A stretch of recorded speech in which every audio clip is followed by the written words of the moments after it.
Iran ने सदर Trump के व्हाइट हाउस में मुलाकात की दरख्वास्त के दावे की तरदीद कर दी है। अक़वाम मुत्तहिदा में ईरानी मिशन का कहना है कि कोई ईरानी ओहदेदार कभी व्हाइट हाउस के दरवाजे पर जाकर नहीं गिड़गिड़ाया।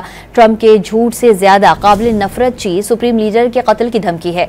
ईरान ने अमेरिका को दो टोक जवाब देते हुए कहा कि जबर और दबाव में मुज़ाकरात नहीं करेंगे। अमरीकी सदर डोनाल्ड ट्रंप की दोबारा धमकी के बाद अक़वाम मुत्तहिदा में ईरानी मंदूब अमीर सईद इरावानी का कहना है कि ईरान धमकी का जवाब धमकी से नहीं ठोस इक़दाम से देगा।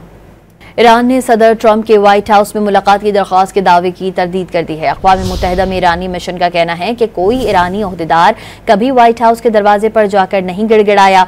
ट्रंप के झूठ से ज्यादा काबिल नफरत चीज सुप्रीम लीडर के कत्ल की धमकी है।